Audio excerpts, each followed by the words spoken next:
gosh. This scary little thing here is about to take us to the island of Tinian. All right, getting ready to fly to Tinian out of Saipan. And I'm going to be sitting in the co-pilot seat. So this is our pilot. What's your name? Mauricio. Maurice with an O. Maurice with an O. Okay. I told Maurice with an O that my goal on this flight is to not touch anything up here.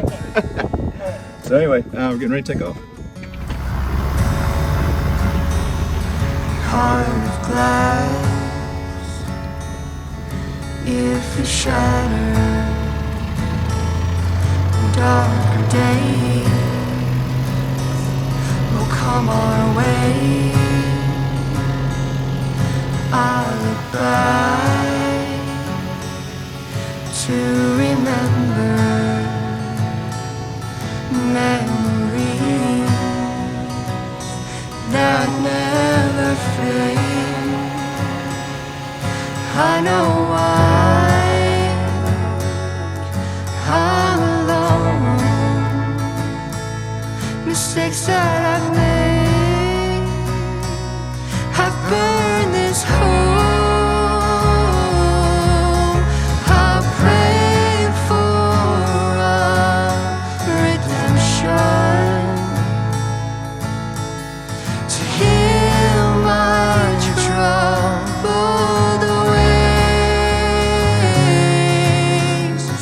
blinded by perception. Is there no other? Is there no other way?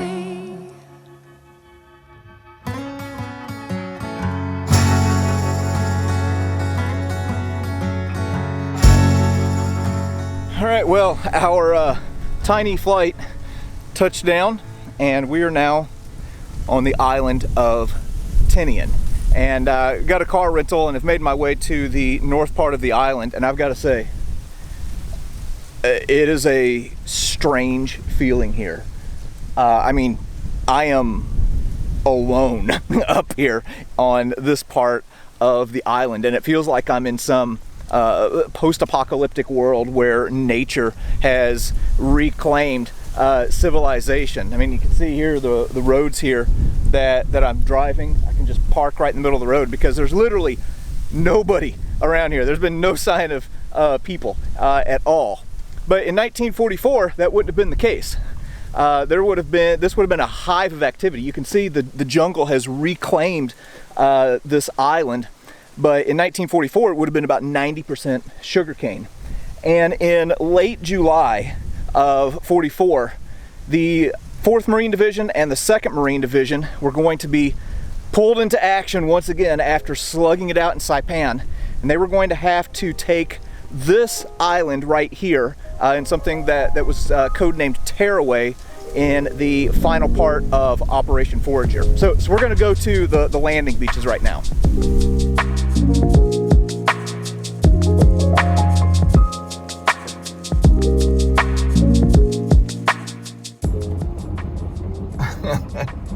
So this is the road that I'm driving now. This is what it has come to get to these marine landing beaches.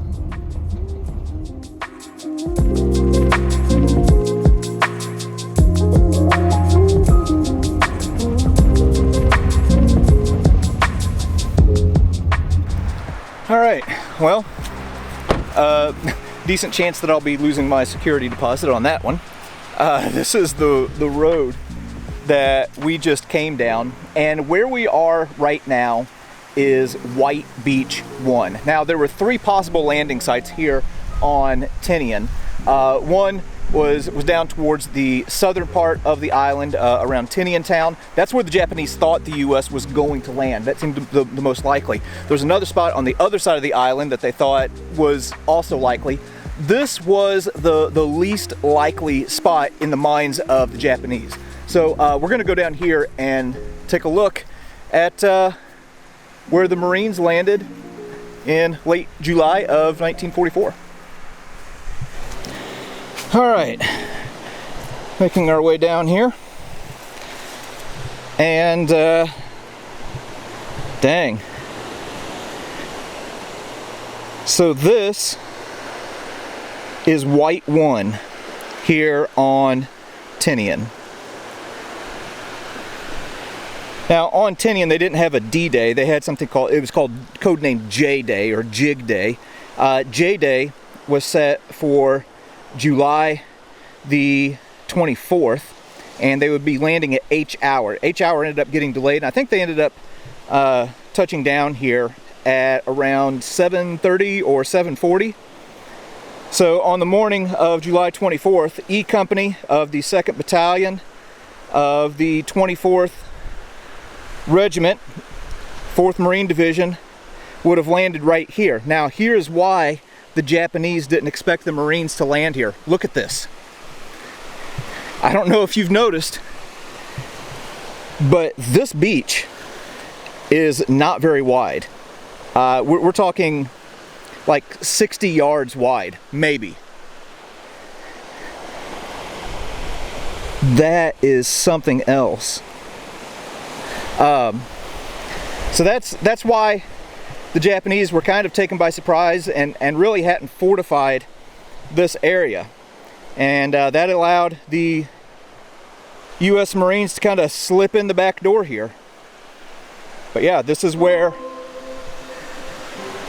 that regiment of the Marine Corps would have landed on July 24th.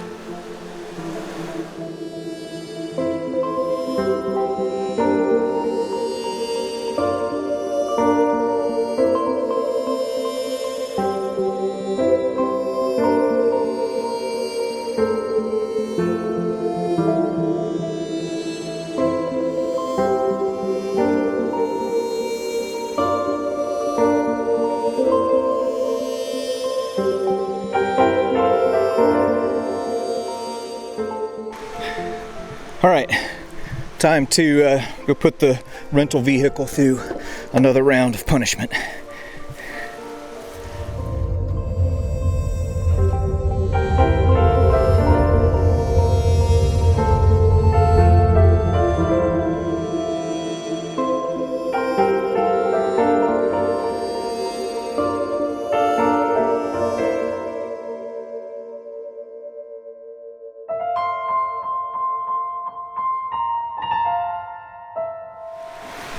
I've moved down a little bit south of White 1, and behind me here, and really to the front of me as well, is White Beach 2. So this is where the 25th Regiment of the Marine Corps 4th Division would have landed on J-Day, and holy cow, I'm about ready to slide down this embankment.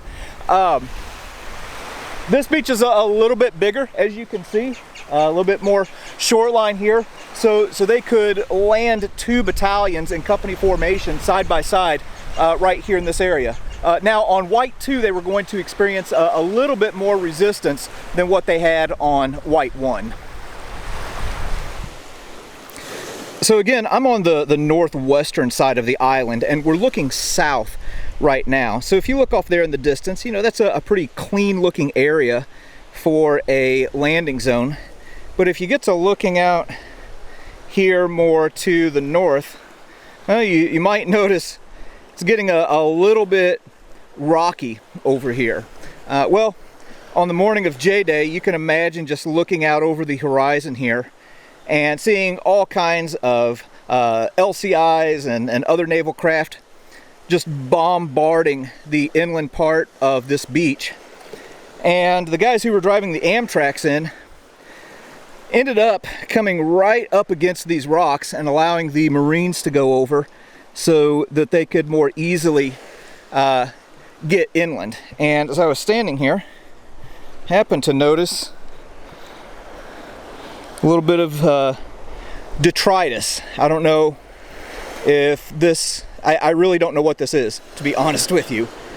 I know that there were 3 Amtraks that hit mines on the way in, so maybe this is a piece of them. I really don't know. Maybe somebody smarter than me can let me know. But man, something else to be on this beach.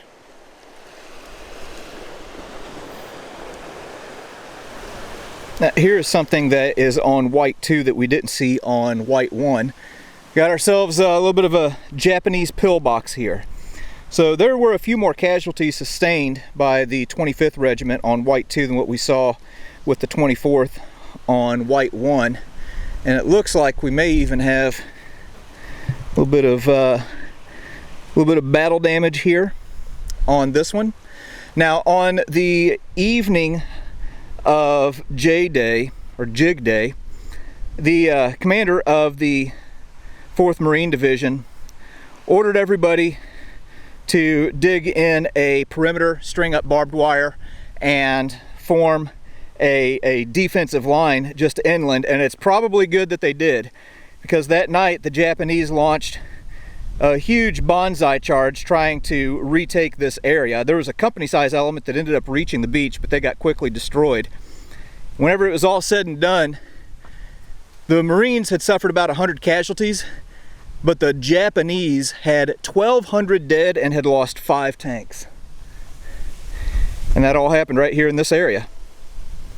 So from that point, the Marines were going to start making their way south. So we're going to start pushing southward on the island here and look at a few sites along the way.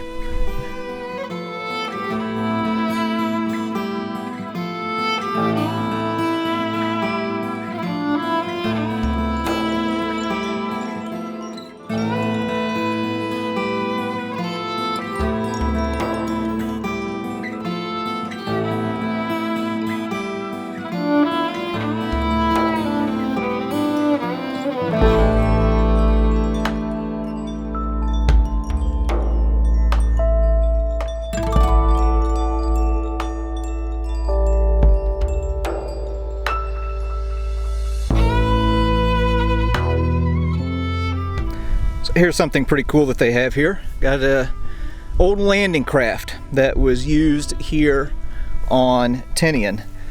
So what you see with a lot of the landing craft that they use in the Pacific is different than what you might see like in, Saving Private Ryan. One of the issues that they had to contend with here in the South Pacific are these reefs that were outside of the landing beaches.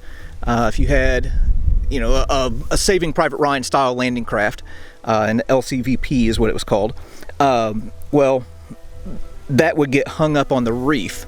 So they had to have these amphibious tractors that could crawl across those reefs and get the Marines and infantrymen ashore. Yeah, pretty cool that they have this here.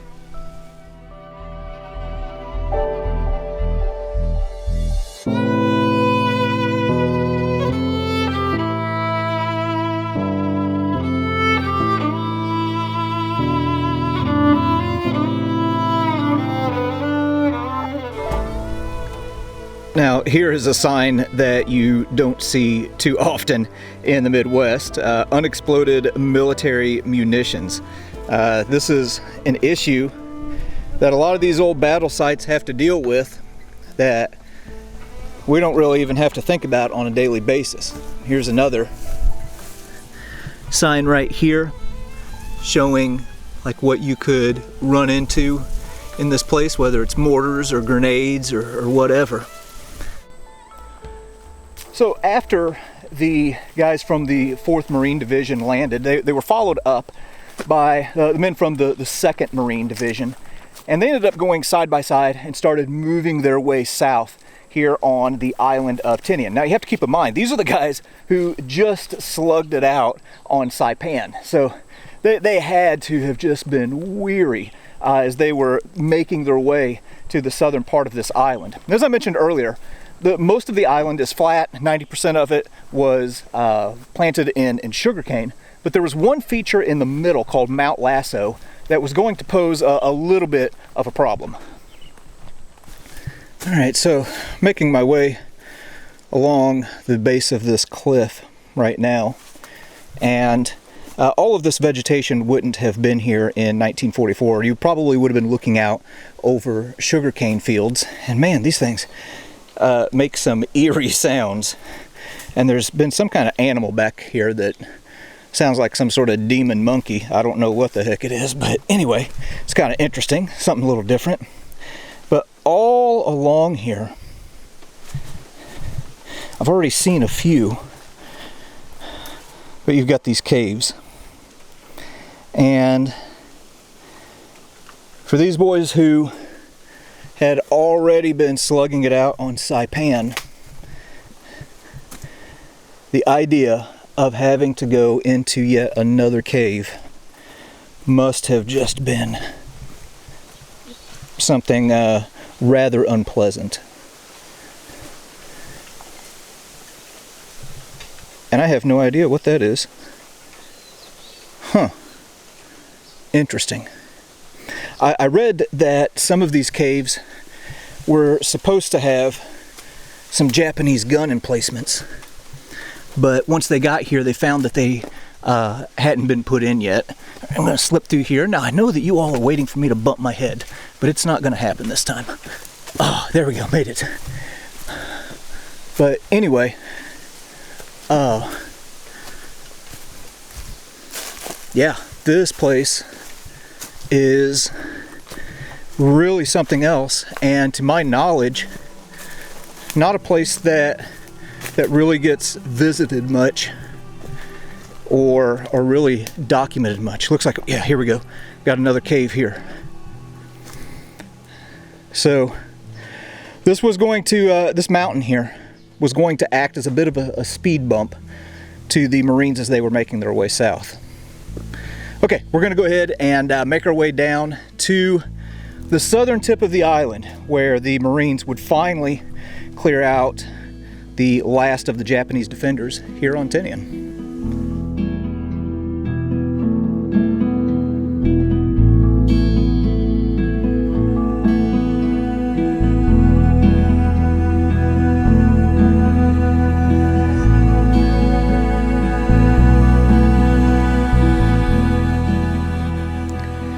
Just made a quick stop along the road. This old abandoned building here was the Japanese communication center whenever the Japanese had control of the island.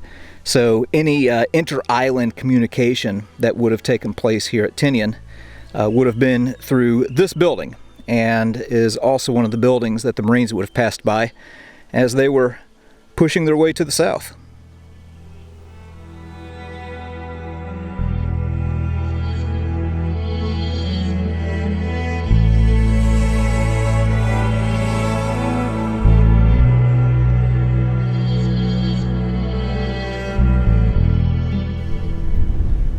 Now, because of the flat terrain and the sugarcane fields here on Tinian, the Marines were able to make pretty short work of the Japanese forces that were defending this island. So they landed on July 24th, and by J+8, which was around August 1st, or really even the day before that, they had made it down to the southern part of the island. And if you look behind me, there's one last rise here on the island, and it forms this big plateau. Well, that was going to hold the last of the Japanese defenders, and it was going to be the last real serious resistance that the Marines had to go up against. As a matter of fact, there was one final banzai charge that was put up against the 8th Marine Regiment, if I'm not mistaken.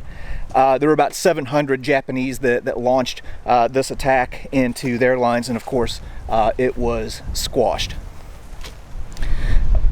Right here on the southern point of this island, you can see several shrines and memorials that have been set up.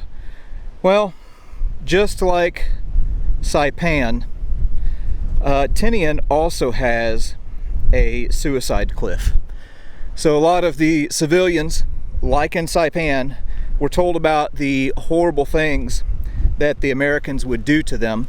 And while we don't see it on the scale that we see in Saipan, there were many civilians who jumped off of this cliff right here.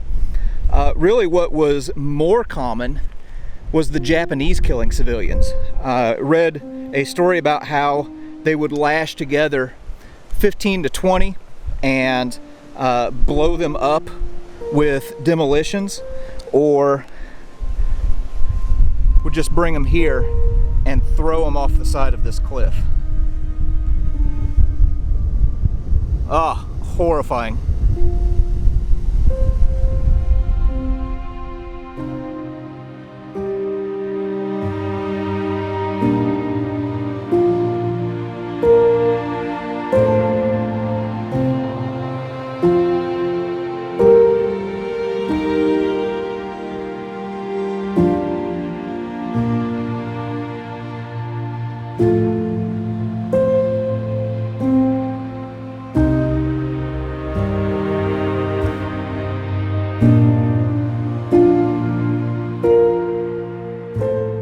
Now, after Tinian was secured, this became just a hive of activity, and the place was completely transformed.